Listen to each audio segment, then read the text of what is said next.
Hello folks. अभी recently ministry of home affairs ने एक डिटेल्ड एडवर्टाइजमेंट पब्लिश करा है।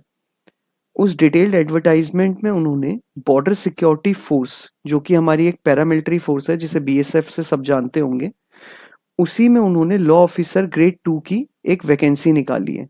तो इसी के बारे में मैं आपको डिटेल में बताने वाला हूँ कि कितनी वैकेंसी इन्होंने निकाली है, क्या एलिजिबिलिटी क्राइटेरिया आप लोगों को चाहिए, कौन कौन इस फॉर्म को फिलअप कर सकता है, किस डेट से पहले आपको ये फॉर्म फिलअप करके दे देना है, भेज देना है। इसी के बारे में मैं आपको पूरे इस वीडियो में आपको पूरी इंफॉर्मेशन प्रोवाइड करने वाला हूँ। तो सबसे पहले जान लेते हैं कि पोजीशन जो इन्होंने पोस्ट निकाली है बीएसएफ ने, उस पोजीशन का नाम क्या है। वो है लॉ ऑफिसर ग्रेड 2। और कितनी वैकेंसी निकाली है इन्होंने? टोटल वैकेंसी 6 निकाली है। 5 वैकेंसी इन्होंने अनरिजर्व्ड के लिए निकाली है, जो कि यूआर होता है, और एक वैकेंसी इन्होंने ओबीसी के लिए निकाली है। तो इट मींस टोटल 6 वैकेंसी निकाली है। ईडब्ल्यूएस, एससी और एसटी तीनों कैटेगरीज के लिए कोई वैकेंसी नहीं है। सिर्फ 2 कैटेगरी के लिए वैकेंसी निकाली गई है, यूआर और OBC. UR unreserved, OBC other backward class. तो टोटल 6 वैकेंसी निकाली है, 5 यूआर के लिए, एक ओबीसी के लिए। और पे स्केल हमारा क्या रहने वाला है इसमें? पे स्केल है इसमें 67,700 से लेके 2,87,000 तक, और ये 7th पे कमीशन के अकॉर्डिंग है। ठीक है, आगे देखते हैं इसमें हमसे क्या इन्होंने हमारे से एज मांगी गई है। इसमें एज मांगी गई है मैक्सिमम 40 ईयर्स।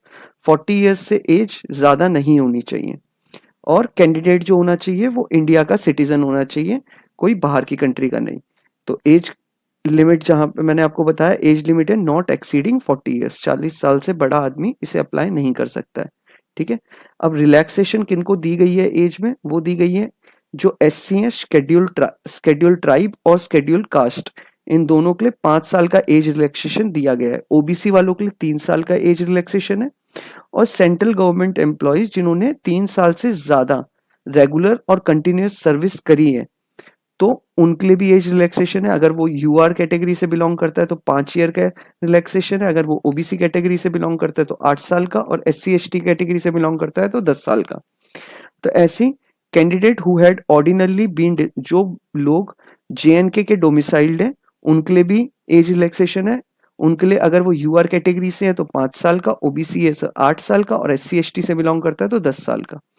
और चिल्ड्रन और जो डिपेंडेंट है, जो राइट्स में 1984 के सिख राइट्स में, जो जिनके पेरेंट्स चल बसे थे, और गुजरात राइट्स जो 2002 में हुए थे, वो उन लोगों के डिपेंडेंट हैं और या उनके बच्चे हैं, तो उनके लिए भी एज रिलैक्सेशन है। अनरिजर्व्ड कैटेगरी, अगर वो अनरिजर्व्ड कैटेगरी से बिलोंग करते हैं तो 5 साल का, ओबीसी से करते हैं तो 8 साल का, और एससी एसटी से करते हैं तो 10 साल का। तो ये हमारा एज रिलैक्सेशन दिया गया है।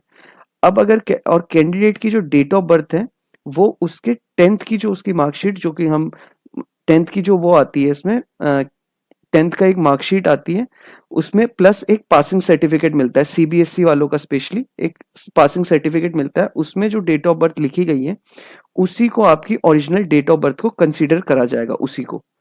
तो आगे देख लेते हैं एजुकेशनल क्वालिफिकेशन क्या मांगी गई है। एजुकेशनल क्वालिफिकेशन बोला गया है कि आपके पास लॉ की डिग्री होनी चाहिए एक रिकग्नाइज्ड कॉलेज से, और आपके पास अगर 7 ईयर का लीगल एक्सपीरियंस भी होना चाहिए एज एन एडवोकेट।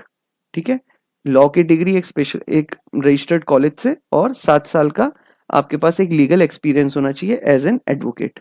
और इसमें मांगे गया मास्टर की डिग्री मांगी अगर, और मास्टर की degree in law for recognised university with 5 year legal experience. अगर आपने मास्टर्स कर रखी है, मास्टर्स मीन अगर आपने एलएलएम कर रखी है, तो आपका एक्सपीरियंस, आपको 5 साल का लीगल एक्सपीरियंस भी एज एन एडवोकेट वो भी काम करेगा। तो ये आपका एसेंशियल एसेंशियल क्वालिफिकेशन मांगा गया है। अब डिजायरेबल की, अगर डिजायरेबल मींस अगर ये होगा तो आपको थोड़ा अपर एज मिलेगा बाकी कैंडिडेट से, और बाकी कैंडिडेट्स जिन्होंने सिर्फ बैचलर्स कर रखी होगी, एलएलएम कर रखी होगी, उनसे थोड़ा आपको अपर एज मिलेगा। तो अपर एज किनको मिलेगा? डिजायरेबल कैंडिडेट्स कौन होंगे? जिन्होंने जिनका 2 साल का एक्सपीरियंस होगा अंडर ट्रायल, जिन्होंने जिन्होंने अंडर ट्रायल का काम कर रखा है रिलेटिंग टू कौन सा? आर्म्ड फोर्सेस का। जैसे हमारी दिल्ली में आर्म्ड फोर्सेस ट्रिब्यूनल है, अगर उसमें किसी ने अंडर ट्रायल में काम कर रखा है 2 साल, तो उसको कोर्ट केसेस देख रखे हैं उसने अंडर ट्रायल के आर्म्ड फोर्सेस ट्रिब्यूनल में, तो उन्हें थोड़ा अपर एज मिलेगा, उन्हें थोड़ा एक डिजायरेबल उनको वही चाहिए, आपको थोड़ा उनमें अपर एज मिलेगा बाकी कैंडिडेट से। अब इसमें जैसे नॉर्मली जो इंडियन आर्मी आपका जो मांगती है फिजिकल स्टैंडर्ड्स, वही इसमें भी मांगे गए हैं। बस ये डिफरेंस ये है कि पैरामिलिट्री है बट स्टैंडर्ड सेम ही रहते हैं लगभग। तो फिर भी मैं आपको बताता हूँ, हाइट इसमें चाहिए मेन को 165 सेंटीमीटर, वुमेन को चाहिए 157 सेंटीमीटर। चेस्ट बॉयज को चाहिए, मेन को चाहिए बिना एक्सपेंड करे 81 सेंटीमीटर, और एक्सपेंड मतलब फुलाने के बाद आपको 86 सेंटीमीटर। वेट आपका 50 केजी होना चाहिए, और आपका वेट हाइट के अकॉर्डिंग होना चाहिए। अगर आपका हाइट मिनिमम हाइट कितनी भी है लेकिन आपका वेट 46 केजी से नीचे नहीं होना चाहिए। मेडिकल स्टैंडर्ड्स, आपकी आंखें ठीक होनी चाहिए, एकदम 6/6 होनी चाहिए, आपको कलर ब्लाइंडनेस नहीं होना चाहिए, आपके नॉकनीज नहीं होने चाहिए। जो जो आर्मी में मांगते हैं, जो आर्मी की डिमांड होती है वही सब इसमें मांगा गया है। जैसे टैटू नहीं होने चाहिए, वही सब मांगा गया है इसमें। बट वो वाले टैटूज मांगे जाएंगे जिसमें जिसने के रिलीजन के, क्योंकि हमारा एक कंट्री सेक्युलर कंट्री है, अगर किसी के हाथ में रिलीजन के रिलेटेड कोई टैटू है तो वो माना जाएगा। बाकी अदरवाइज अगर कोई दूसरे टैटू है तो वो नहीं माने जाएंगे। स्पेशली वो अगर आपके बॉडी के बाहर दिखते हैं तो वो आपको मिटवाने पड़ेंगे। आगे बढ़ते हैं हम इसमें। Process of certification, format of certification, selection procedure क्या है। सिलेक्शन प्रोसीजर में इसमें सबसे पहले आपका रिटन एग्जामिनेशन होगा। रिटन एग्जामिनेशन आपका ओएमआर शीट पे होने वाला है। ओएमआर शीट में 100 नंबर का रिटन एग्जामिनेशन, जो आपका पहला पेपर होगा। ठीक है, फर्स्ट फेज के एग्जामिनेशन में आपका 2 पेपर होने वाले। पहला पेपर उसमें आपका क्या क्या आने वाला है, एप्टीट्यूड, एप्टीट्यूड आने वाला है, रीजनिंग आने वाली है, और डेटा एनालिसिस आने वाला है, जिसको हम कुल मिला के जनरल इंटेलिजेंस बोलेंगे। 25 नंबर के क्वेश्चन आएंगे और 25 मार्क्स के ही होंगे। फिर दूसरा पार्ट होगा इसमें general awareness and general knowledge, ये भी 25 नंबर का होगा और 25 ही क्वेश्चन इसमें होंगे। तीसरा पार्ट होगा जनरल इंग्लिश, जिसमें 50 नंबर होंगे और 50 ही क्वेश्चन होंगे, और ये तीनों पार्ट आपको 2 घंटे के अंदर कंप्लीट करने हैं। तो ये आपका पहला पेपर होगा जिसमें 3 पार्ट है, मैंने आपको बता दिया, और कितने नंबर के हैं। दूसरा पार्ट है इसमें जो आपका प्रोफेशनल सब्जेक्ट का होगा। प्रोफेशनल सब्जेक्ट मींस आपके लॉ के रिगार्डिंग जो पेपर होगा वो होगा। उसमें 60 मार्क्स का एमसीक्यू होगा आपका, जो कि 90 मार्क्स का होगा। ठीक है, 60 क्वेश्चन होंगे, एमसीक्यू होंगे, और MCQ means multiple choice question, 4 में से एक को आपको सिलेक्ट करना होता है।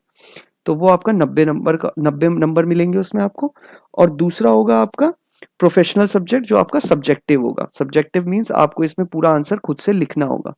तो इसमें मीडियम आंसर टाइप आपका 5 नंबर का होगा, और लॉन्ग क्वेश्चन टाइप जो होंगे उस वो आपके 15 मार्क्स ईच होंगे, और 4 क्वेश्चन होंगे लंबे वाले, जिनको लॉन्ग आंसर कहा जाएगा। वो 4 क्वेश्चन होंगे 15 मार्क्स ईच, जो कि 60 नंबर होते हैं, 60 नंबर होते हैं। और 10 क्वेश्चन आपके मीडियम आंसर टाइप होंगे, जो 5 नंबर ईच होंगे, और ये 50 मार्क्स का होगा आपका। तो टोटल आपका जो टाइम होगा, ये आपको दोनों पार्ट आपको 3 घंटे में करने हैं। तो इट मीन्स आपका 5 घंटे का पेपर हुआ और 300 नंबर का एग्जाम हुआ। 100 नंबर का आपका पहला एग्जाम जो ओएमआर शीट में आपका होने वाला है ऑब्जेक्टिव टाइप का, और दूसरा आपका प्रोफेशनल सब्जेक्ट का होने वाला है वो 200 नंबर का। तो कुल मिला के 300 नंबर, और 3 घंटे आपके पार्ट 2 के एग्जाम के और पार्ट 1 के आपके 2 घंटे, तो 5 घंटे का एग्जाम है आपका। ठीक है, और 300 नंबर का।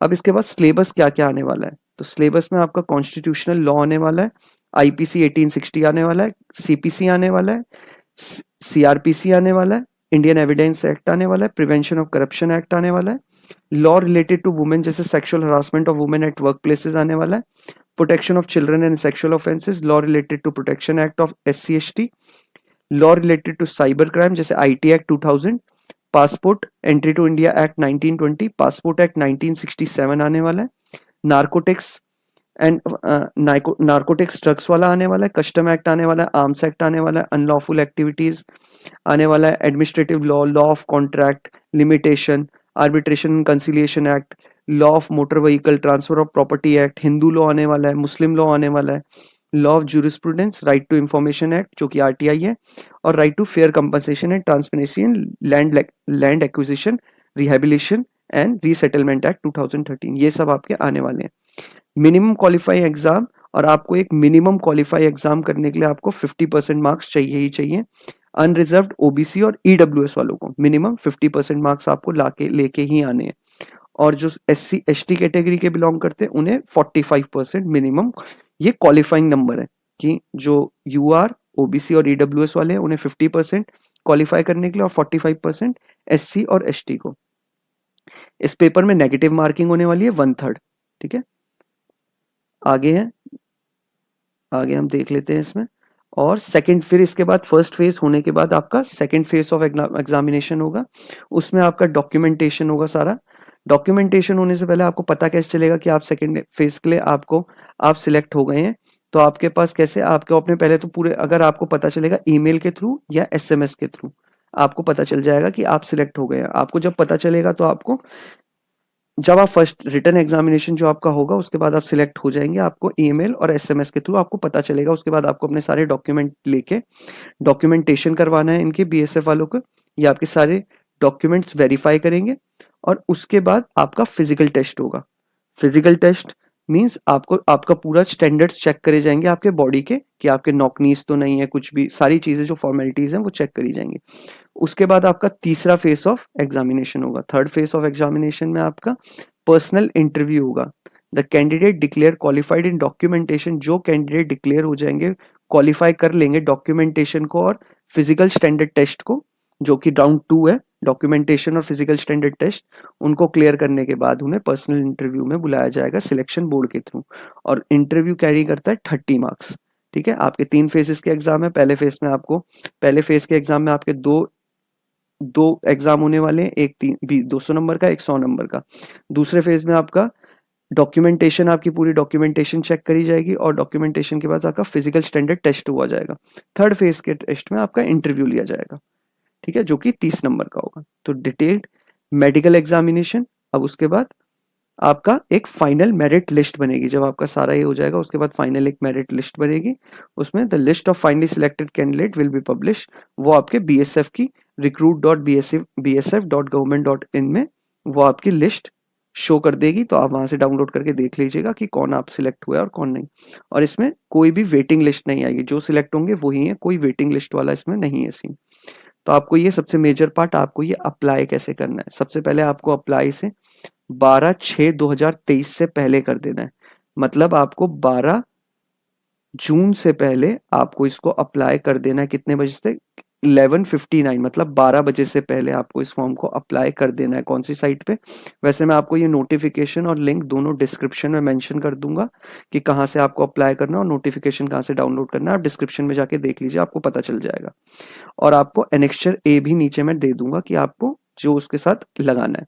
तो एप्लीकेशन फीस कितनी है? वो है आपकी 400 रुपए। और आपको ये 400 रुपए सबमिट करने हैं। कैसे कर सकते हैं? Net banking, credit card, debit card, जो आपको सही लगे उस हिसाब से आप पेमेंट कर सकते हैं।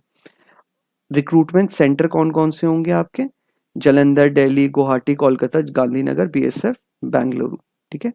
तो यही इसमें मेजर चीजें थी जो आपको पता होनी चाहिए एक फॉर्म भरने से पहले। तो अगर कोई आपके पास कोई और आपको कुछ जानना है तो आप कमेंट बॉक्स में लिख सकते हैं। बाकी थैंक यू सो मच। अगर आपको ये वीडियो पसंद आई हो तो please like, share and subscribe. Thank you so much.